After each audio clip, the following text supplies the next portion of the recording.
ওই স্বৈরাচারী পালিয়ে গেছে, কিন্তু এখন পর্যন্ত ষড়যন্ত্র বন্ধ হয় নাই। নতুন করে আমেরিকার প্রেসিডেন্ট নির্বাচিত হয়েছে ডোনাল্ড ট্রাম্প। এখন সেই স্বৈরাচার দোসররা খুবই খুশি, ছাগলের 3 নম্বর বাচ্চার মতো লাফাচ্ছে। ছাগলের আপনার বান হলো এবং স্তন হলো 2টা, 3টা যদি বাচ্চা হয় 2 বাচ্চা খায় আর 1 বাচ্চা লাফালাফি করে। কথা বলেন ঠিক কিনা? তো আপনার এই ডোনাল্ড ট্রাম্প নির্বাচিত হয়েছে, এখন এই স্বৈরাচার দোসররা খুবই খুশি, ছাগলের 3 নম্বর বাচ্চার মতো ওরা লাফালাফি করতেছে। এতদিন ওরা বক্তব্য দিত জামাত বিএনপি দেশ বিক্রি করার জন্য ওরা ক্ষমতায় যেতে চায়, এখন আবার ওনারাই আমেরিকার উপর ভর করে নির্ভর করে দেশে ফেরার পরিকল্পনা সিদ্ধান্ত নিচ্ছে। কথা বলেন ঠিক কিনা? জোরে বলেন কথা ঠিক কিনা? এতদিন শোনেন নাই যে জামাত বিএনপি আমেরিকার কাছে দেশ বিক্রি করে দেবে? এখন সেই ডোনাল্ড ট্রাম্প রাষ্ট্রপতি হয়েছে, ওনারা এখন বগল দাবাচ্ছে, ওরা কয় কাজ হয়ে গেছে রে। কাজ কি? কয় ডোনাল্ড ট্রাম্পের সঙ্গে নরেন্দ্র মোদীর সম্পর্ক খুবই ভালো। নরেন্দ্র মোদীর বন্ধু ডোনাল্ড ট্রাম্প হাসিনাকে কোলেতে করে এনে বাংলাদেশে রেখে দেবে। এতই সস্তা যে নরেন্দ্র মোদী কোলে করে শেখ হাসিনাকে বাংলাদেশে রেখে দেবে। এত সোজা মনে করো না। আপনাদের যদি মনে হয় এতই সোজা না, সেই স্বৈরাচার হাজার হাজার মানুষকে রেখে পালিয়ে গেছে ডোনাল্ড ট্রাম্প ক্ষমতায় আসলো নাকি জো বাইডেন ক্ষমতায় আসলো দেখার কোনো দরকার নাই। স্বৈরাচার হাসিনা বাংলাদেশে অবশ্যই বাংলাদেশে আসতে পারে, তবে সরকার গঠন করার জন্য নয়, ফাঁসির দড়িতে রাজনীতি করার জন্য নয়, ফাঁসির দড়িতে ঝোলানোর জন্য তাকে বাংলাদেশে আসতে হবে। কথা বলেন ঠিক কিনা? তুমি বাংলাদেশে তুমি আসো, তোমার জন্য জনগণ অপেক্ষা করতেছে। দিন দুপুরে তোমাকে গাছের সঙ্গে ঝুলে ফাঁসির মঞ্চে তোমাকে যেতে হবে। এতই সহজ নয়। তোমাকে নরেন্দ্র মোদী তোমাকে কোলে করে নিয়ে বাংলাদেশে তোমাকে রেখে দেবে। মির্জা ফখরুল একজন মার্জিত ভদ্র মানুষ। গত 2 সপ্তাহে তিনি বলতেছিলেন, কোথায়? আমি তো ঘরের দরজা খুলে রেখে দিয়েছি। আমার ভালো ভাইরা আমার, এই জন্য আমরা বলতেছিলাম ভালো করে বুঝবেন, এটা বাংলাদেশ নয়। বাংলাদেশের দল পরিবর্তন হলে বৈদেশিক মত পরিবর্তন হয়, কিন্তু আমেরিকার দল পরিবর্তন হলে নিজের কোনো পরিবর্তন হয় না। ওদের নীতি চলে দেশের ভিত্তিতে। কে কি বলল, আপনি কুকুরের বাচ্চার মতো লাফাচ্ছেন। এত সোজা নয়, এত সোজা। বাছুরগুলো ফাল পাতেছে, কিন্তু আপনার গাভী আপনারা পালিয়ে গেছে। ধরে করেন ঠিক কিনা? ওরা মনে করতেছে এই কাজ হয়ে গেছে, এবার ঢোকো আসো, এবার ঢোকো আসো। তোমরা আসবা, এই জন্য আমরা বসে আছি। তোমাদের ট্রাইব্যুনাল আছে, তোমাদের আয়না ঘর আছে, আমরা এদেরকে আমরা লাইট দিয়ে আমরা খুঁজতেছি, এরা কোথায়? তোমরা আসো। কথা বলেন না কে? আমার ভাইরা, মন্ত্রীরা সব কোথায় গেল? কাদের কাকা? তাদের জন্য দেশ আজ লাগে ফাঁকা ফাঁকা। কোথায় গেল মন্ত্রীরা সব? কোথায় গেল মন্ত্রীরা সব? কোথায় গেল? কোথায় কাদের কাকা? তাদের জন্য দেশটা লাগে আজ ফাঁকা ফাঁকা। তাদের জন্য দেশটা লাগে আজ ফাঁকা ফাঁকা। এমপিরা সব কোথায় গেল? কোথায় কাদের কাকা? তাদের জন্য দেশটা লাগে ফাঁকা ফাঁকা। তাদের জন্য দেশটা লাগে আজ ফাঁকা ফাঁকা। এই শূন্যস্থান পূরণ করতে হবে। দেশটা লাগে আজকে ফাঁকা ফাঁকা। পালাবো না কবু যায় না দেখা। তাদের জন্য দেশটা লাগে ভাই ফাঁকা ফাঁকা। পালাবো না কবু যায় না দেখা। তাদের জন্য দেশটা লাগে আজ ফাঁকা ফাঁকা। পালাবো না যায় না তো দেখা। তাদের জন্য দেশটা লাগে আজ ফাঁকা ফাঁকা। কি বলেছে পালাবো না, প্রয়োজনে ঠাকুর গায়ে এবং ভাইরা আমার ঠাকুর গায়ে ফখরুলের বাসায় যাবে, কথা তারা বলে নাই। এই সমস্ত কথা বলছে যে ফখরুল সাহেব আপনার বাসায় কি জায়গা হবে না, যদি জায়গা না দেন তাহলে ঠাকুর গায়ের বাসায় একটু জায়গা দিবেন। আমার ভাইরা, মির্জা ফখরুল একজন মসজিদ ও ভদ্র মানুষ। গত 2 সপ্তাহে তিনি বলেছিলেন, কোথায়, আমি তো ঘরের দরজা খুলে রেখে দিয়েছি, উনি তো আর আসলেন না। কথা বলেন কি এরকম বলে নাই? পালাবো না যাই না কবু দেখা, তাদের জন্য দেশটা আজ লাগে ফাঁকা ফাঁকা, তাদের জন্য দেশটা লাগে আজ ফাঁকা ফাঁকা। পালাবো না যাই না তবু দেখা, তাদের ছাড়া দেশটা আজ লাগে ফাঁকা ফাঁকা। আইনমন্ত্রী আটকে গেল, আইনমন্ত্রী আটকে গেল আইনেরও ফাঁকে, দাড়ি সারা দরবেশের ভণ্ড ভণ্ড লাগে। কথা বলেন না কে? দাড়ি সারা দরবেশের ভণ্ড ভণ্ড লাগে। শুনেছি ভাই কত নেতা নেত্রী খাইতেছে ভাই ডান্ডা, বিচারপতি কালামানিকের ফাটাইছে ভাই আন্ডা। এটা আমার বক্তব্য নয়, টেলিভিশনও দেখেছেন। বিশাল বড় দাড়ি দরবেশ, বাবার নাম কি? সালমান এফ রহমান। নাম কি ভাই? সালমান এফ রহমান। বাবার নাম কি? সালমান এফ রহমান। দাড়িটা কেটে ক্লিন শেভ করে পালায় গেছে। নৌকা চড়ে সাথে ছিল আইনমন্ত্রী আনিসুল হক। কোস্টগার্ডের লোক আনিসুল হককে চিনতে পেরেছে, ধরে ফেলেছে। তার আনিসুরকে বললেন, ভাই আমাকে একা কেন ধরলেন? ওই যে দরবেশ বাবা আছে। কথা বলেন ঠিক কিনা? এই যে বিএনপির ভাইরা আছেন, জামাতের ভাইরা আছেন, জামাত বিএনপির লোকেরা যদি ধরা পড়ে মনে করে, চিন্তা করে আমি ধরা পড়েছি, আমার অন্য একজন ভাই ধরা না পড়ুক। আর ওনারা চিন্তা ভাবনা করে যখন ধরাই পড়েছি, একা একা ডিম থেরাপি খাই, খাবো না, ওকে সাথে করে নিই, ডিম থেরাপি খাবো।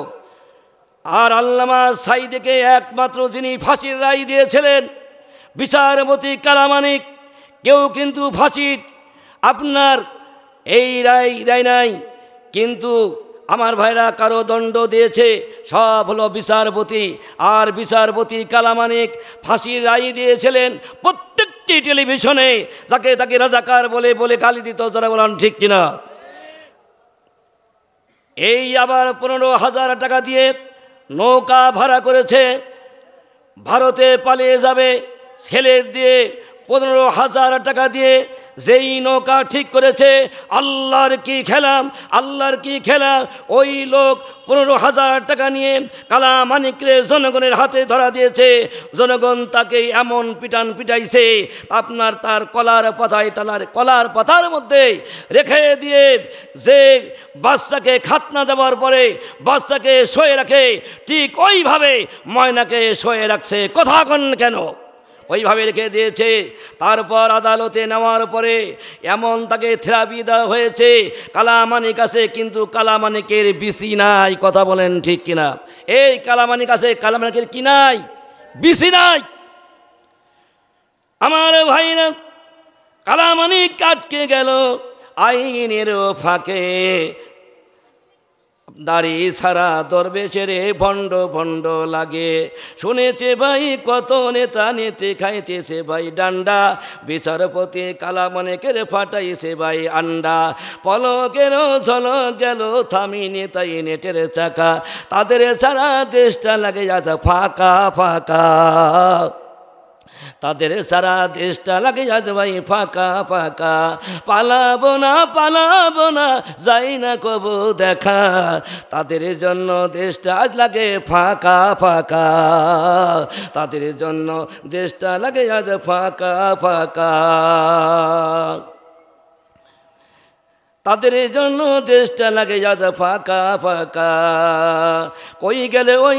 কই গেল ওই সংসদেতে মমতাজের গান, কই গেল আজ সংসদেতে মমতাজের গান, কোথায় গেল হজরত বালা স্বামী মুজোবার, ইনু মিনু দীপুমণি আছে কারাগারে,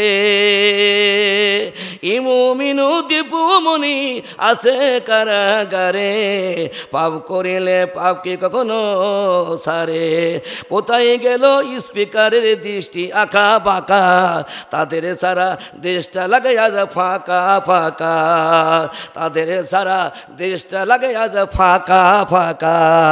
জোরে বলেন ঠিক কিনা? আমার ভাইরা, কোথায় গেল ব্যারিস্টার, কোথায় গেল ব্যারিস্টার আরা পাতার সমান, কথা বলার সীমায় করিনি তারা বাইরে ওজন, কোথায় গেল ব্যারিস্টার আরা পাতার সমান, কথা বলার সময় তারা করে নাই ভাই ওজন, মুরগি কবির জাফর মারে কোথায় তারা আছে, মুরগি কবির জাফর সারে কোথায় তারা আছে, গোপনে কে তারা গেল মোদি দাদার কাছে, কোথায় গেল এস আলমের কোটি কোটি টাকা, তাদের সারা দেশটা লাগে আজ ফাঁকা ফাঁকা, পালাবো না যাই না কবু দেখা, তাদের জন্য দেশটা লাগে আজ ভাই ফাঁকা ফাঁকা, পালাবো না যাই না কবু দেখা, তাদের জন্য দেশটা লাগে আজ ভাই ফাঁকা ফাঁকা। এ ভাই কথা কি বলবো, ওয়াজ কি চলবে, কারা কারা চলবে? দুই হাত তুলে আল্লাহকে দেখান, লিল্লাহে তাকবীর। আল কোরআনের আলোক এই ঘরে ঘরে জ্বালানো বাদ দেন, এখন আপনার জ্বালাই তোলে সংসদ ভবনে জ্বালাতে হবে। কথা বলেন ঠিক কিনা? এই সংসদ ভবনে আল কোরআনের সমাজ গড়তে গেলে অতি ফাঁসির মঞ্চে উঠতে হয়, আমৃত্যু কারাবরণ করতে হয়, রক্ত দিতে হয় রাজপথে, জীবন দেব কিন্তু কল্লা দেব, কিন্তু আল্লাহর আইন কোনোদিন ছাড়ব না। সংসদে আমরা অবশ্যই কোরআন নিয়ে যাব। কথা বলেন ঠিক কিনা? এই সংশোধনে যদি যাইতে হয়, যদি কল্লা দিতে হয়, আপনার কল্লা দিয়ে কি রাজি আছেন? করো আছেন, দুই হাত তুলে আল্লাহকে দেখান, লিল্লাহে তাকবীর। আমার ভাইরা, তাহলে কি ডোনাল্ড ট্রাম্প ক্ষমতায় পাইলে কি স্বৈরাচারদের দেশে আনতে পারবে? সে কথা ভুলে যাও। যে পচা চলে গেছে, এই পচাকে বাংলাদেশের জনগণকে সমর্থন করবে না। অধিক ক্ষমতায় যদি আবার বাংলাদেশে আসে, আমরা ওকে ধরে ফেলবো। যেরকম ঠিক কিনা? আমার ভাইরা, ডোনাল্ড ট্রাম্প একটা আধা পাগলের মতো একটা লোক। 86 বছর বয়স হলো ডোনাল্ড ট্রাম্পের। ডোনাল্ড ট্রাম্পের বয়স কত? 86 বছর। তার উপরে হামলা করা হলো। সেই আমেরিকার রাষ্ট্রপতি হলো একটা শিক্ষা এই জায়গায় আছে ভাই। ডোনাল্ড ট্রাম্পের সাথে যিনি প্রতিযোগিতা করেছিল, ওনার নাম হলো কমলার বনবাস। নাম কি? কমলার বনবাস। এবং হারিস কমলা, আমেরিকার লোক, কমলাকে ভোট না দিয়ে ডোনাল্ড ট্রাম্পকে ভোট না দিয়ে, ডোনাল্ড ট্রাম্পকে আপনার ভোট দিয়েছে, ডোনাল্ড ট্রাম্পকে ভোট দিল। আমেরিকার লোক প্রমাণ করলো পাগলের ক্ষমতা পাওয়া ভালো, কিন্তু একটা নারী স্বৈরাচারীর আপনার নেত্রী হওয়া ভালো নয়। কথা বলেন ঠিক কিনা? আমার ভাইরা, তাও কোনো রাজনৈতিক ক্ষমতা পাওয়ার ভালো নয়। কথা বলেন। আমেরিকার জনগণ থেকে আমাদের একটা শিক্ষা নেওয়ার দরকার। আল্লাহ পাকের কাছে কোরআন বলেছে যে পরিচালক হবে পুরুষরা, নেতৃত্ব দেবে পুরুষরা। এবং আমেরিকার ইহুদিরা রাষ্ট্র, খ্রিস্টান রাষ্ট্র, তারা প্রমাণ করলো যে নেতৃত্ব নারী চাই না, পুরুষত্ব নেত্রী চাই। জোরে বলেন সুবহানাল্লাহ। আমেরিকার পার্লামেন্টে মুসলমান পুরুষ নেতৃত্ব পায় না, কিন্তু নারীরা নেতৃত্ব পায়। বাংলাদেশে নারী নেতৃত্ব পায়। 16 বছর পর্যন্ত, কত বছর? 16 বছর ক্ষমতায় পাইয়া চেয়ার ধরে বসে থাকে। এর সেই লজ্জাস্কর পুরুষদের চাই আর কি হতে পারে? সুতরাং আমরা নারী নেতৃত্ব আর আমরা বাংলাদেশের মানুষ চাই না। আপনারা কি চান? কারা কারা চান না? দুই হাত তুলে আল্লাহকে দেখায় দেন, লিল্লাহে তাকবীর। মনে রাখবেন, মহিলাদের আপনার ক্ষমতার লোভ বেশি। ওই যে রানী বিলকিস ঘটনা পড়েছেন রানী বিলকিস ওই রকম হাসিনার মতন চেয়ারে বসে একেবারে জুলুমের আটার মতো তারা বসে আসছিল। এই জন্য আগামীতে সিদ্ধান্ত নিতে হবে, আর নারীদের বাংলাদেশের ক্ষমতায় যাদের না আসে, কথাকার ঠিক কিনা, আর আমরা নারীদেরকে ক্ষমতায় আমরা বসতে দিতে পারি? এটা কি আপনারা চান? আমরা পুরুষের নেতৃত্ব চাই ইনশাআল্লাহ। আমার ভাইরা, এই ডোনাল্ড ট্রাম্প একটা ঘোষণা ভালো লাগে, তিনি ক্ষমতায় পাওয়ার পরই বলেছে আমি পৃথিবীতে আর অশান্তি চাই না। ডোনাল্ড ট্রাম্প ঘোষণা দিয়েছে যে আমি পৃথিবীর জমিনে আর আমি কি করে চাই না, অশান্তি চাই না, যুদ্ধ চাই না, এটা তিনি বলে দিয়েছেন। আল্লাহ পাক বলেন, আমার বন্ধুরা গভীর মনোযোগ দিয়ে শোনেন, ওই হযরত হানজালা রাদিয়াল্লাহু তাআলা আনহা বিদায় নিয়ে চলে গেছে, শহীদ হয়ে গেছে। তার স্ত্রী কান্না করতে করতে বলেন, ইয়া রাসূলুল্লাহ, হাবিবাল্লাহ, হুজুর আমার স্বামী একটু গোসলের ব্যবস্থাটা আপনি করে দেন। আমার নবী সাহাবীদের লক্ষ্য করে বললেন, আমার চাচার হানজালার লাশটা কোথায়, তোমরা খুঁজে বের করে দাও। দেখা গেল উহুদের প্রান্তরে সবার লাশ পাওয়া যায়, কিন্তু হযরত হানজালার লাশ খুঁজে পাওয়া যায় না। আমার ভাইরা, সাহাবীরা টেনশনের মধ্যে পড়ে গেল যে হানজালার লাশটা কোথায়, ইহুদি কাফেরেরা তার লাশটা নিয়ে গেল নাকি। এমন সময় নবীজি আকাশের দিকে লক্ষ্য করে দেখে যে ঝিরিঝিরি করে বৃষ্টি পড়তেছে, আর নবীজি বড় টেনশনের মধ্যে পড়ে গেল। আকাশের মধ্যে মেঘ নাই, বৃষ্টি পড়ে, তার কারণটা কি? এমন সময় লক্ষ্য করে দেখা যায় আল্লাহর পক্ষ থেকে জিবরাইল সালাম আসার পরে বলে, ইয়া রাসূলুল্লাহ, ইয়া হাবিবাল্লাহ, আপনি মন খারাপ করবেন না, খারাপ করবেন না, মনের মধ্যে কোনো কষ্ট নেবেন না। আপনার চাচা বাসুর ঘর থেকে গিয়ে বাসুর ঘরে বিয়ে করার পর বউ নিয়ে আপনার ওই মিলামেশা করার পর ফরজ গোসলের জন্য যখন আপনার চলে গেল, তার ফরজ গোসলটা বাকি ছিল। যুদ্ধের ময়দানে আসার পরে 3 ওয়াক্ত নামাজ তার কাজা হয়ে গেছে। কয় ওয়াক্ত নামাজ? 3 ওয়াক্ত নামাজ হযরত হানজালার কাজা হয়ে গেছে। কিন্তু আমার আল্লাহ জিহাদের ময়দানে আপনারা ঝাঁপিয়ে পড়ার কারণে ওই জমিনে দিন প্রতিষ্ঠার আন্দোলনে এত রাজি খুশি হয়ে গেছে, আল্লাহ আসমান থেকে জান্নাতি ফেরেশতা হাউজে কাউসারের জমজমের পানি দিয়া, জান্নাতি ফেরেশতা দিয়া হানজালার গোসলের ব্যবস্থা করে দিয়েছে। এই সাহাবীর 3 ওয়াক্ত নামাজ বাকি, ফরজ গোসল বাকি। আল্লাহ পাক তার উপরে এত রাজি হয়ে গেল, এত খুশি হয়ে গেল, আসমান থেকে ফেরেশতা পাঠাইয়া জান্নাতি পানি দিয়া গোসলের ব্যবস্থা করে দিল। আল্লাহু আকবার বলেন। আমার ভাইরা, ফরজ নামাজের চাইতে, ফরজ গোসলের চাইতে দামি ইবাদত হলো আল্লাহর জমিনে দিন প্রতিষ্ঠার আন্দোলন করা। কথা বলেন ঠিক কিনা? আমার ভাইরা, এই জন্য আল্লাহ কোরআনে বলেছেন, আল্লাহ বলেন, ওয়ামা ওয়াসাইনাল বিহি ইব্রাহিম ওয়া মূসা ওয়া ঈসা আকিমুদ্দিন আকিমুদ্দিন ওয়া আনতাতা ফাক্কারু বি। আমার আল্লাহ রাব্বুল আমিন কোরআনে বলেন, ও মুসলমানরা ভালো করে শোনো, হযরত মূসা, হযরত ঈসা, হযরত ইব্রাহিম, যত নবী রাসূল জমিনে এসেছে সবার দায়িত্ব ছিল এই জমিনে দিন কায়েম করা। জোরে বলেন ঠিক কিনা? আল্লাহ রাসূল বিদায় নিয়ে চলে গেছে, কিয়ামত পর্যন্ত মুসলমান আসবে, প্রত্যেকটা মুসলমানের দায়িত্ব হলো তার জমিনে দিন প্রতিষ্ঠার আন্দোলন করা। আল্লাহর জমিনে দিন প্রতিষ্ঠা আন্দোলন করা ফরজ। আপনারা সেই দিন প্রতিষ্ঠার জন্য কি রাজি আছেন? আপনাকে সকলে রাজি আছেন? দিন প্রতিষ্ঠার জন্য করা দিন প্রতিষ্ঠার জন্য রাজি আছেন? 2 কানে হাত তুলে আল্লাহকে সাক্ষী রেখে 2 হাত উঁচু করে দেখায় দেন, ইল্লাহে তাকবীর। আল্লাহ রাব্বুল আমিন বলেন, ওয়ালা তাতাফাক্কারু বিহি, এই ব্যাপারে কোনো মত পার্থক্য করা যাবে না। আল্লাহ বলেছে নাকিমুদ্দিন, তোমরা আকিমুস সালাত, তোমরা নামাজ কায়েম করো। কিন্তু নামাজের ব্যাপারে ওয়ালা তাতাফাক্কারু, দলাদলি করো না।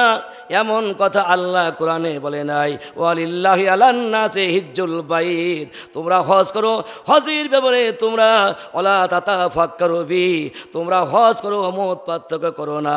কুতিবা আলাইকুমুস সিয়াম, তোমরা রোজা, তো আমি তোমাদেরকে রোজা ফরজ করে দিলাম, কিন্তু শ্যামের ব্যাপারে, রোজার ব্যাপারে ওলা তথা ফাক্কারু বি, শ্যামের ব্যাপারে তোমরা মত পার্থক্য তোমরা করো না। এই কথাটা কার? কিন্তু আল্লাহ বলেন আন আকিমুদ্দিন, তোমরা দিন কায়েম করো, ওলা তাতাফাক্কারু ফি, এই ব্যাপারে তোমরা কোনো মত পার্থক্য করো না। তার মানে আল্লাহ খুব ভালো করে জানে নামাজ নিয়ে কোনো দলাদলি হবে না, জিকির নিয়ে দলাদলি হবে না, আপনার রোজা নিয়ে দলাদলি হবে না, যাকাত নিয়ে কোনো দলাদলি হবে না। আর যত দলাদলি হবে এই জমিনে দিন প্রতিষ্ঠার জন্য আন্দোলন করা, যেই দিনের জন্য আন্দোলন করা হয় আল্লাহর বক্তব্য মেলে, বলেন মেলে কি বলে না? এবং আমার ভাইরা মেলে, মাথার মধ্যে বিশাল বড় টুপি, মুখের মধ্যে বড় দাড়ি, বুড়া চাচা সামনের কাতারে নামাজ পড়ে, যদি হুজুর বলে বাংলাদেশে কোরআনের আইন দিয়ে দেশ চলবে, দিন কায়েম করা লাগবে, তখন বুড়া চাচা কয়, হুজুর বলে হায় রাজনীতি করে। হুজুর বলে কি করে? রাজনীতি করে। জোরে কোন ঠিক কিনা? কেননা ওর কাছে নামাজ ভালো লাগে না, জিকির ভালো লাগে না, হজ ভালো লাগে না, ভালো লাগে জমিনে দিন কায়েমের ভালো লাগে না। আর একটা কথা ভালো করে মনে রাখবেন, মাথায় টুপি, মুখে দাড়ি, নামাজ পড়ে, রোজা রাখে, হজ করে, যাকাত দেয়, জিকির করে, কিন্তু জমিনে যদি দিন প্রতিষ্ঠার বিরোধিতা করে, ওরা টাটকা মুনাফিকের বংশধর। জোরে কোন ঠিক কিনা? তারা দিন কায়েম বলতে চায় না, দিন ওদের ভালো লাগে না, তাহলেই বুঝবেন ওরা টাটকা মুনাফিকের বাচ্চা। কথা বলেন ঠিক কিনা? ভয় করতেছেন? আমাদের ভয় নাই, আমরা মুসলমান, আমরা মুসলমানের সন্তান, আমরা কোনো দিন দিন ইসলামের বুক ফুলে কথা বলবো, আমরা ভয় করব না। মুসলিম আমি, মুসলিম আমি, সৈনিক আমি, আমি চির নরবীর, আমরা মুসলমান, আমরা কখনো বিতার কাছে মাথা নত করব না। আমার ভাইরা, ওরা টাটকা মুনাফিকের বংশধর।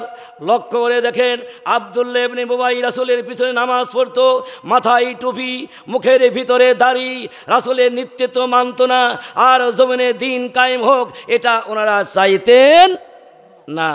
আমার ভাইরা, সুতরাং আজকের প্রোগ্রামের শিক্ষাই হলো এই জমিনে দিন কায়েম হোক, সবচেয়ে বড় কাজ হলো ফরজ দিন কায়েম করা। আমার ভাইরা, স্বাধীনতার 54 বছর চলে গেল, এক দল এসেছে, আর এক দল বিদায় নিয়ে চলে গেছে। সংবিধান থেকে সব সংবিধান আমাদের দেখা শেষ, সব দল দেখা শেষ। একটা এবং সুযোগ বাংলাদেশে এসেছে, আগামী দিন এই বাংলাদেশে 18 কোটি মানুষ মুসলমান একতাবদ্ধ হয়ে ইসলামী আন্দোলনের কর্মী হয়ে বাংলার জমিনে কোরআনের বিজয়ের জন্য দৌড়ানো এবং দৌড়ানে শাসন কায়েমের জন্য হাতে হাত রেখে আমরা এবং কারা কারা রাজি ইসলাম কায়েম করার জন্য আমরা হাতে হাত রেখে শপথ করে বলবো, কারা কারা দিন ইসলামের জন্য রাজি আছেন? 2 হাত তুলে আমরা আল্লাহকে দেখাই। আমার ভাইরা আমার, এই জন্য ভাইরা আমার, আমি আমার মূল আলোচনা দেখে চলে যেতে চাই। এই যে আমরা এখানে কোরআনের মাহফিলে আমরা আসছি, এই জায়গায় আসা লাভ না ক্ষতি, গুনাহ না নেকি? আমার ভাইরা, কিন্তু অনেক কপাল পোড়া জাতি আছে, অনেকেই বলে যে এই রকম মাহফিলে এসে কোনো লাভ নাই, মোল্লা মৌলবীরা এগুলো সব বানায় বলে। জোরে কর নাউজুবিল্লাহ। এরকম কপাল পোড়া জাতি নাই ভাই। তারা অহংকার করে ক্ষমতার বলে বলিয়ান হয়ে আল্লাহর কোরআনের মাহফিলকে তারা স্তব্ধ করতে চায়। আমার ভাইরা, এ কোরআন কার কিতাব? আল্লাহর কিতাব। এরা বিএনপির কিতাব নয়, আমলেকের কিতাব নয়, জামাত ইসলামের কিতাব নয়, এ কোরআন হলো আল্লাহর কালাম। জোরে কোন ঠিক কিনা? আমরা ভাই, আমরা অনেকেই মনে করি যে এই কোরআন বুঝি নাজিল হয়েছে, আমরা বুকের মধ্যে রাখবো, বুকে এবং মুখে একটু সোমা খাবো, আর তাবিজ কাবিজ ভরবো, আর আমরা বাপ মা মরে যাবে 10 খতম 20 খতম কোরআন শরীফ পড়ব, এবং আমরা এই কাজগুলি করব। এর জন্য কি কোরআন নাজিল হয়েছে? এর জন্য কোরআন নাজিল হয় নাই। আল্লাহ পাক আগেই জানিয়ে দিয়েছে, ও মুসলমান পৃথিবীর মানুষরা শোনো, আমি আল্লাহ তাআলা কোরআন এই জন্য নাজিল করি নাই তোমরা বুকে লাগাবে, চুমা খাবে, তোমার বাপ মা মরে যাবে, 10 খতম 5 খতম কোরআন শরীফ পড়বে, এর জন্য আমি আল্লাহ কোরআন নাজিল করি নাই। কি জন্য আল্লাহ কোরআন নাজিল করেছে? আল্লাহ তাআলা কোরআন শরীফে সূরা ইব্রাহিমের প্রথম থেকে আল্লাহ জানিয়ে দিয়েছেন।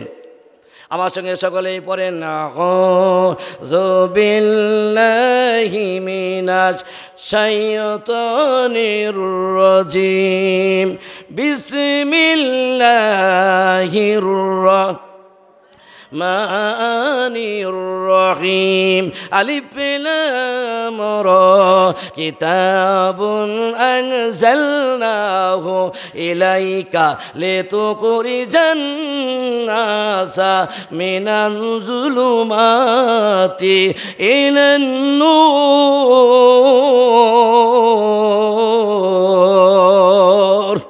আল্লাহু আকবার বলেন। আল্লাহ পাক সূরা ইব্রাহিমের কোন সূরা ভাই?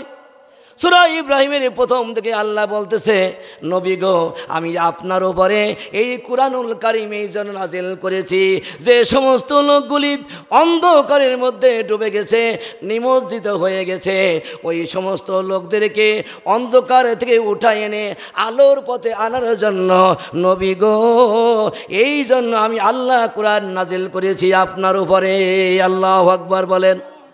আল্লাহ তাআলা বলেন, নবী এই জন্য আমি আল্লাহ আপনার উপরে কোরআন নাজিল করেছি। জুলুমত শব্দের অর্থ হলো অন্ধকার। জুলুমত শব্দের অর্থ কি ভাই? অন্ধকার। আমার ভাইরা, জুলুমত শব্দের অর্থ হলো অন্ধকার। এরপরে জুলুমত শিরকের পথ, কুফরির পথ, মানুষ হত্যা করার পথ। আমাদের দেশে জুলুম আছে কি নাই? হত্যা আছে কি নাই? আপনার সুদ আছে কি নাই? মানুষ হত্যা আছে কি নাই? হত্যা, গুম, খুন আছে কি নাই? এই সব অন্ধকার থেকে আলোর পথে আনার জন্য আমি আপনার প্রতি কোরআন নাজিল করেছি। মিনাজ যুলুমাতি ইলান নূর। অন্ধকার থেকে কুরআনুল কারীমকে তোরা অনুসরণ করো। রাষ্ট্র সমাজ সব কিছু যদি কোরআন দিয়ে করতে পারো, তোমাদের কোনো ভয় নাই, কোনো চিন্তা নাই। এই গ্যারান্টি দিয়েছে কে? এই গ্যারান্টি দিয়েছে কে?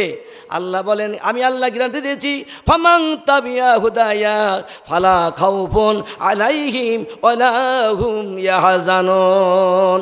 তোমরা আমার কোরআনকে অনুসরণ করো, অনুকরণ করো, তোমাদের কোনো টেনশন থাকবে না, কোনো ভয় থাকবে না। আমরা সেই কোরআনের আইন বাদ দিয়া আজকে আমরা আপনার ওই অন্ধকারের দিকে দৌড়াতেছি। আজকে আমরা কোরআনের দিকে না দৌড়াইয়া মরিচিকার পিছনে আমরা দৌড়াতেছি। কোনো জায়গায় শান্তি নাই। বাংলাদেশে কোনো জায়গায় শান্তি আছে ভাই? ব্যবসায় শান্তি আছে, ব্যবসায় শান্তি নাই, রাজনৈতিক জীবনে শান্তি নাই, এরপর আপনার কোনো জায়গায় শান্তি নাই।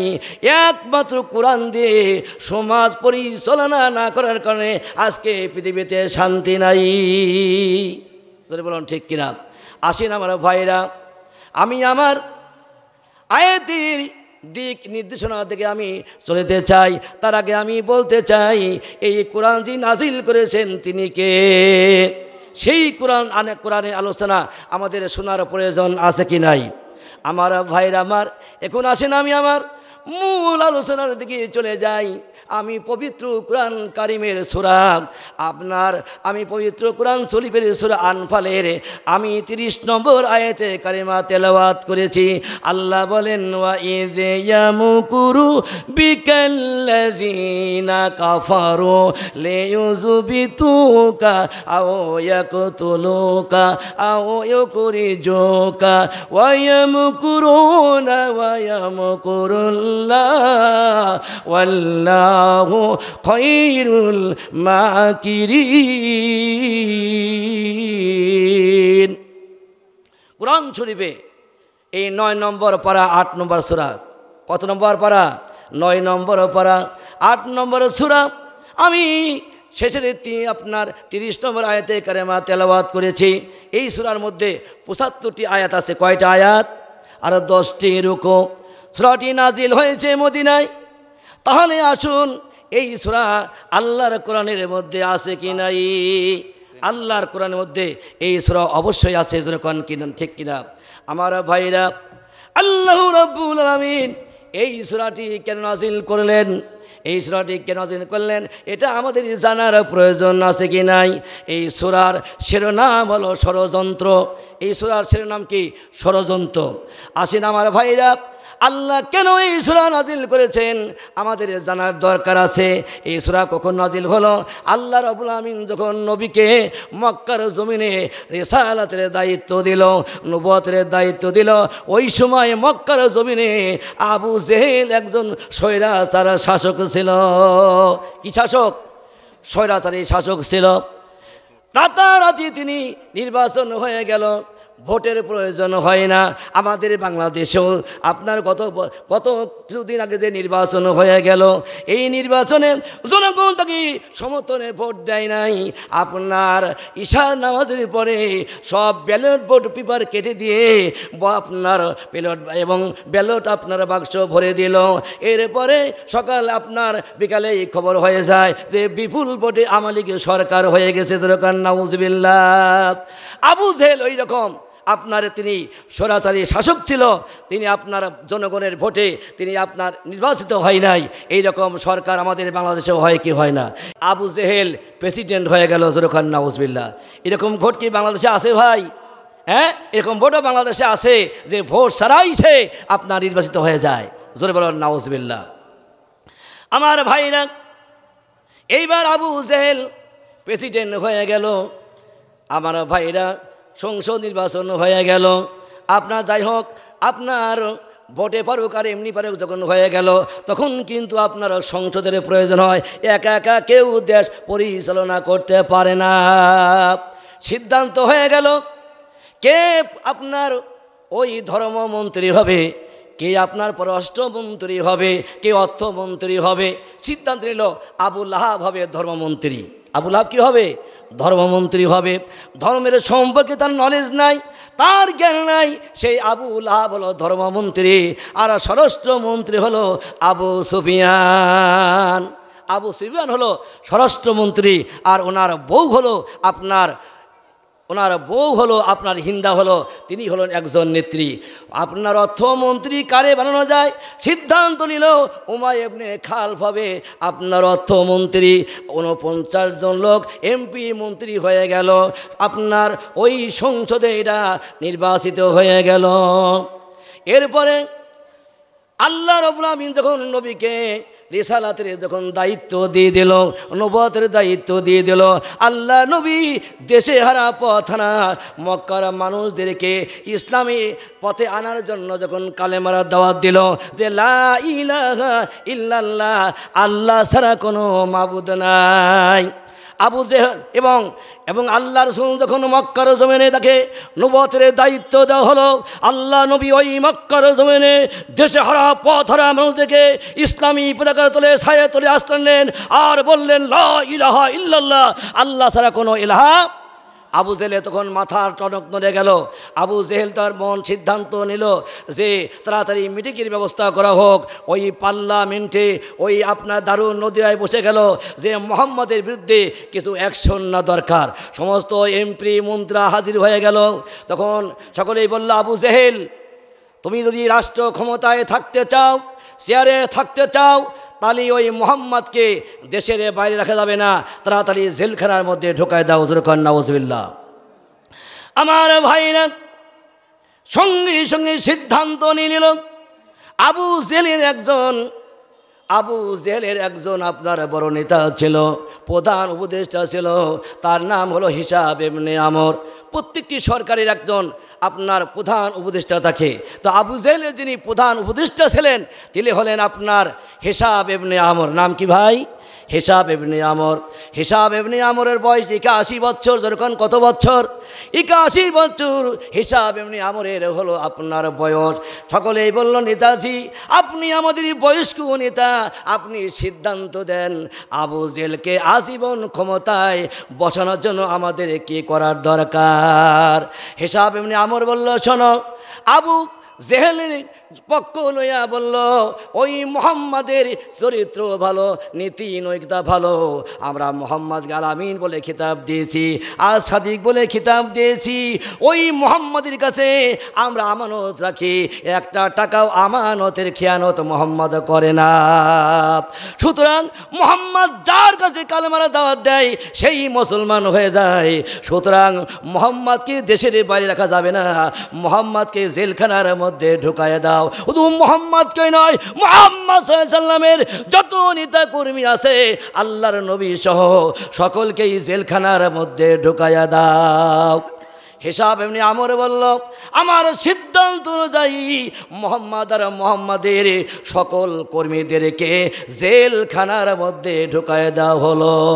হিসাব এমনি আমর বললেন, যেই দিন আমি মুহাম্মদ আর মুহাম্মাদের কর্মীদেরকে জেলখানার মধ্যে ঢুকাই দিলাম, সেই দিন থেকে আমার 3 বছর মাথার যন্ত্রণা, মাঝে মাঝে আমি পাগল হয়ে যায়। এ খেলা কার খেলা? ওয়ায়ামকুরুনা ওয়ায়ামকুরুল্লাহ ওয়াল্লাহু খায়রুল মাকিরিন। আল্লাহ বলেন, যতই তোরা মক্কর করো, যতই তোরা কৌশল করো, আমি আল্লাহ শ্রেষ্ঠ কৌশলকারী। হিসাবে আমর বললেন, যেই দিন 3 বছর জেল দিয়ে দিলাম, আমারই কথায় জেল হয়ে গেল, সেই দিন থেকে 3 বছরের মধ্যে একটা রাত আমার চোখে ঘুম আসে নাই, আমি পাগল হয়ে যাই, মেন্টালিট হয়ে যাই। আল্লাহু আকবার বলেন। কত বছর? 3 বছর তার ঘুম নাই। কারণ হলো যে আল্লাহ নবীকে মিথ্যা সাক্ষী দিয়ে এবং তার কর্মীদেরকে জেলখানার মধ্যে ঢোকানোর কারণে।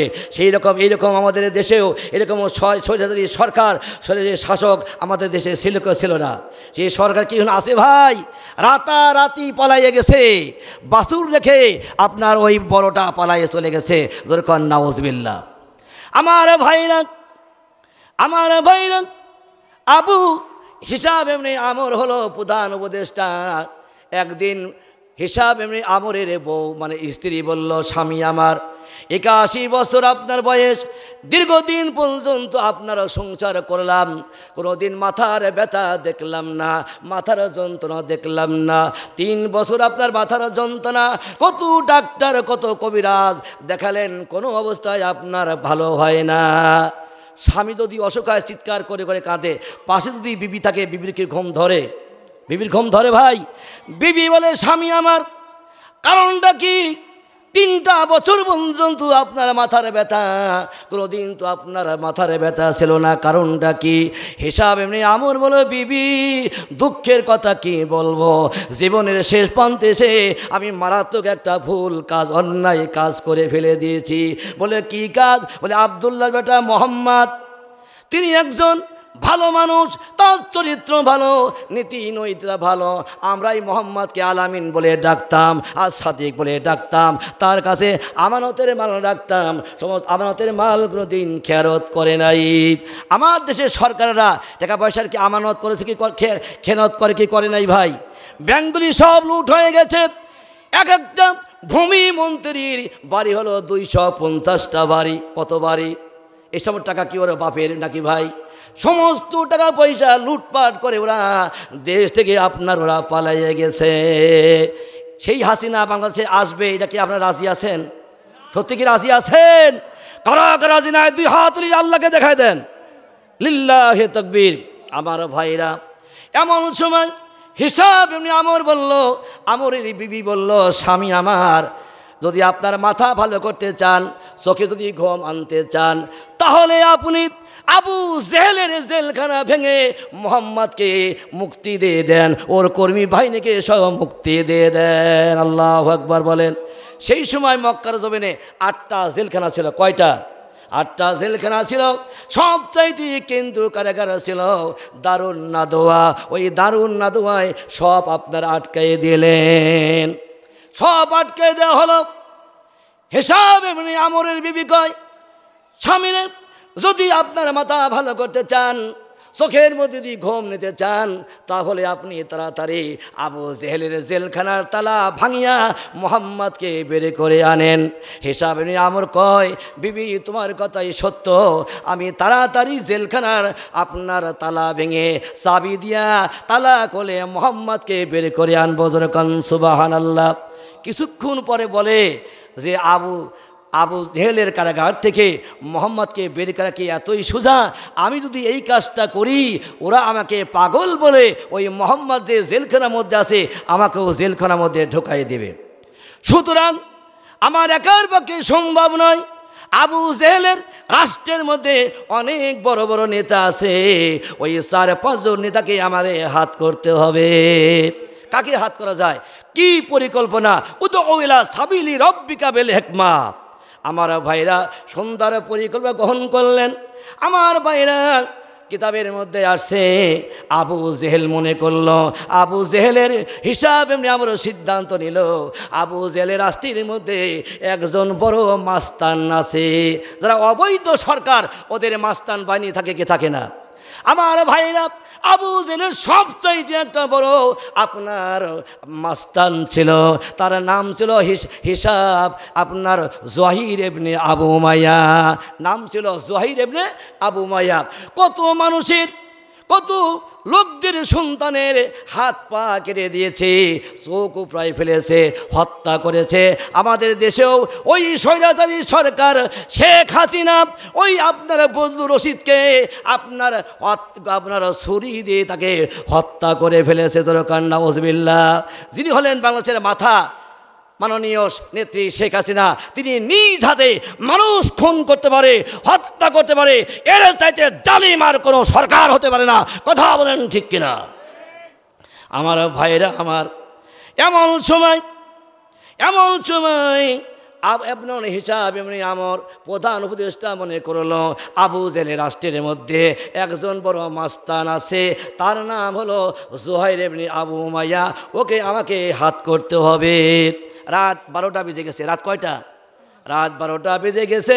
সমস্ত মানুষ যখন ঘুমায় গেছে, হিসাব এমনি আমর আবু জেহেলের প্রধান উপদেষ্টা হাঁটি হাঁটি পা পা করে গভীর রাত্রিতে মানুষ যখন ঘুমায় গেছে, ওই আপনার জহির ইবনে আবু উমাইয়া বড় মাস্তান, ওই মাস্তানের বাড়িতে যাইয়া দরজা নক করতেছে। হিসাব এমনি আমর বাড়ি আছে, যেই একটা ডাক দিছে দ্বিতীয় ডাক দেওয়ার প্রয়োজন হয় নাই, অমনি হিসাব এমনি জহির ইবনে আবু উমাইয়া ঘরের দরজা খুলে দিয়েছে। হিসাব এমনি আমর বলতেছে, এ জহির ইবনে উমাইয়া, রাত দেখুন 12টা, একটা ডাক দিলাম, তোমার কি ঘুমানোর প্রয়োজন হয় না? তুমি ঘুমাও না? জহির ইবনে আবু উমাইয়া কয়, নেতাজি এত রাতে কেন আপনি আসলেন? যদি আপনি আমাকে ফোন করতেন, টেলিফোন করতেন, আমি আপনার বাড়িতে যাইতাম। যাই হোক, আমার কথা তুমি শোনো, এত রাতে ডাক দিলাম, তুমি ঘর দরজা খুলে দিলা, কারণটা কি? হিসাব এমনি জহির ইবনে আবু উমাইয়া বলে, নেতাজি সত্য বলবো না মিথ্যা বলবো? হিসাব ইবনে আমর কয়, তোর মিথ্যা কথা বলার দরকার নাই, সত্য কথাই বল। তুই কেন একটা ডাকের সঙ্গে সঙ্গে ঘরের দরজা খুলে দিলি?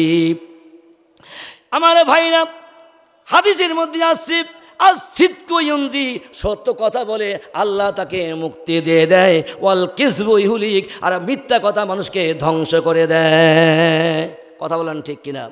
আমার ভাইরা, হিসাব এমনি জহির ইবনে আবু উমাইয়া বলে, নেতাজি যেই দিন মক্কার জমিনে আব্দুল্লাহ বেটা মোহাম্মদ ইসলামী আন্দোলন করে, কোরআনের কথা বলে, ইসলামী আন্দোলনের কথা বলে, কালেমার দাওয়াত দেয়, সেই দিন আমরা আবু জেহেলের কথা চিন্তা করলাম। মোহাম্মদ যদি এইভাবে দিন ইসলামের আন্দোলন করে, আবু জেহেল আর চেয়ারে থাকতে পারবে না। সেই দিন আবু জেহেলের দিকে তাকাইয়া মিথ্যা কথা বলে সাক্ষী দিয়া যেই দিন মোহাম্মদকে আর মোহাম্মদের কর্মীদেরকে জেলখানার মধ্যে ঢোকাই দিয়েছি, সেই দিন থেকে আল্লাহর কসম করে বললাম, লাতুজ্জা আমানাতের কসম করে বললাম, সেই দিন থেকে 3 বছর পর্যন্ত আমার চোখে ঘুম নাই। এ খেলাটা কার?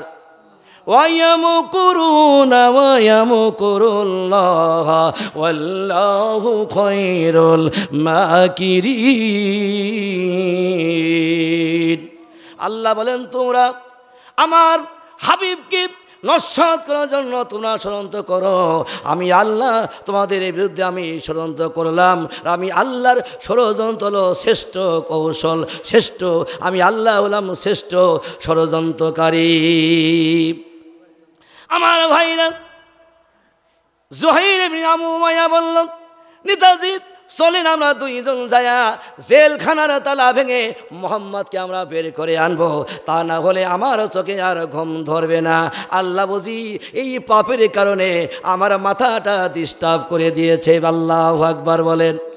হোসাব ইবনে আমর বললেন, আবু জেলের প্রধান উপদেষ্টা বললেন, থাম, আল্লাহর জমিনে দিন প্রতিষ্ঠা করার জন্য এত আপনার বাড়াবাড়ি করা যাবে না, এবং ওই আপনার বিরোধী দলের প্রতি হামলা মামলা করা যাবে না। দিন প্রতিষ্ঠার জন্য কি করতে হবে? ওই বিরোধী লোকদের সঙ্গে ভালো ব্যবহার করতে হবে, আদর্শ নিয়ে কথা বলতে হবে।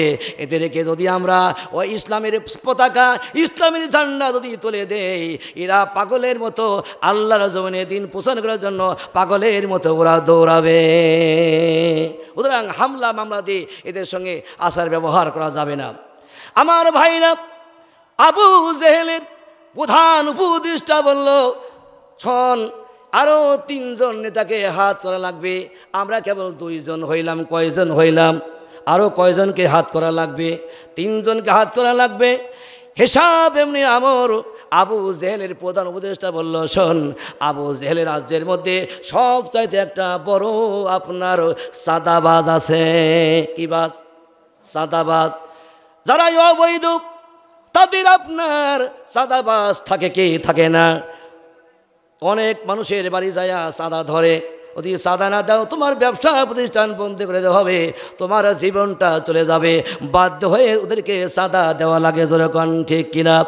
ওই যে আপনার টার্মিনালে দেখেন সবুজ সেনজি আপনারা ঠেকাইয়া 20 টাকা 40 টাকা ওরা সাদা নেয়। এই সাদা নিয়ে ওরা মদ আর গাঁজা খায়, ফুর্তি করে। যেরকম ঠিক কিনা? সেই সাদাবাজকে আর আছে ভাই? সব বিদায় নিয়ে চলে গেছে। ইসলাম যদি কায়েম হয় এই সমস্ত চাঁদাবাজের আর ঠিকানা থাকবে না বাংলার জমিনে। কথা বলেন ঠিক কিনা? আমার ভাই জানেরা, এমন সময় হিসাব এমনি আমার বললেন, শোন, আবু জেহেলের রাজ্যের মধ্যে একজন বড় চাঁদাবাজ আছে, তার নাম হলো মতি ইবনে আদি। নাম হলো মতি ইবনে আদি। চল, মতি ইবনে আদির বাড়িতে যাব, তাকেও আমরা হাত করব। গভীর রজনী হয়ে গেছি। হিসাব এমনি আমর আর জুহাইর ইবনে আবু উমাইয়া রাত 12টার পরে 2 জন হাঁটি হাঁটি পা পা করে ওই সাদাবাজ মতি ইবনে আদির বাড়ির সামনে যায়া দরজা নক করলো। এ মতি ইবনে আদি, তুমি কি ঘরের মধ্যে আছো? বাসায় আছো? একটা ডাক দিছে, অমনি ঘরের দরজা খুলে দিল। 2 জন নেতা বলল, এ মতি ইবনে আদি, রাত এখন 12টা পার হয়ে গেল, একটা ডাক দিলাম, তোমার কি ঘুমানোর প্রয়োজন হয় না? মতি ইবনে আদি বলল, ও প্রধান উপদেষ্টা, সত্য বলবো, মিথ্যা বলবো না। লাত মানাত উজ্জার কসম করে বললাম, যেই দিন থেকে মক্কার জমিনে আবদুল্লাহর বেটা মোহাম্মদ ইসলামী আন্দোলন করে, আল্লাহর জমিনে দিন প্রতিষ্ঠার জন্য আন্দোলন করে, সেই দিন মোহাম্মদের বিরুদ্ধে মিথ্যা সাক্ষী দিয়া যেই দিন জেলখানার মধ্যে ঢুকাই দিয়েছি, সেই দিন থেকে 3 বছর পর্যন্ত একটা রাত ভালো করে ঘুমাইতে পারি না। মাঝে মধ্যে আমি অজ্ঞান হয়ে যাই, মাথার যন্ত্রণা আমার বেড়ে যায়। ওয়া মাকারুল্লাহ ওয়াল্লাহু খায়রুল মাকিরিন। যতই তোরা মক্কর করো, আমার আল্লাহ সবচেয়ে বেশি মক্কর জানে কে? সে আল্লাহ কি আজও আছে? আমার ভাইরা, ওই নমরুদ আল্লাহ বলে দাবি করেছিল, আল্লাহকে হত্যা করে ফেলবে। এই নমরুদ বাড়াবাড়ি করেছিল, আল্লাহ দাবি করেছিল। এই দাবি করার কারণেই আল্লাহ তাআলা আপনার মেশিন গান, তার মেশিন গান লাগে নাই, পারমাণবিক শক্তি লাগে নাই, বোমা লাগে নাই। আল্লাহ ওই নমরুদকে ধ্বংস করার জন্য ছোট্ট ছোট মশা বানিয়ে দিয়া নমরুদকে জুতা পিটা করে দুনিয়ায় থেকে তাড়িয়ে দিয়েছে। সেই আল্লাহ আজও দুনিয়ায় আছে কি নাই? সেই আল্লাহ ফিরাউন বলেছিল আনা রব্বুকুমুল আলা, আমি সবচাইতে বড় খোদা। সেই ফিরাউনকে আল্লাহ তাআলা ওই নীল দরিয়ায় চুবাইয়া চুবাইয়া দুনিয়ায় থেকে তাড়িয়ে দিয়েছে। সেই নমরুদের লাশ আজও পর্যন্ত আছে, কিয়ামত পর্যন্ত থাকবে। ইতিহাসের পৃষ্ঠায় স্বর্ণ করে লেখা থাকবে, জোরে কোন ঠিক কিনা? সেই আল্লাহ আজ আছে কি নাই? এই দেখেন বাংলাদেশের জমিনে 16টি বছর পর্যন্ত মানুষদেরকে কষ্ট দিল, অশান্তির মধ্যে রাখলো, মাহফিল হতে দেয় নাই। গত বছর আমির হামজা ট্রাস্টে বক্তব্য দেবে, সব কিছু কমপ্লিট হয়ে গেল, তারপরে ঘোষণা করলো তাফসিরি মাহফিল হতে দেওয়া যাবে না। সেই স্বৈরাচারী সরকার 45 মিনিটের মধ্যে বাংলাদেশ সারা হয়ে গেল। শেখ হাসিনা বলেছিল, সেনাপ্রধানকে বলেছিল, সমস্ত জনকে ব্যাস ফায়ার করে সব হত্যা করে দাও, খতম করে দাও। সেনাবাহিনীর প্রধান বলেছিল, অসম্ভব, তোমার জন্য লক্ষ লক্ষ মানুষের প্রাণ যাবে, এটা কখনোই আমরা পারবো না। আল্লাহু আকবার বলেন।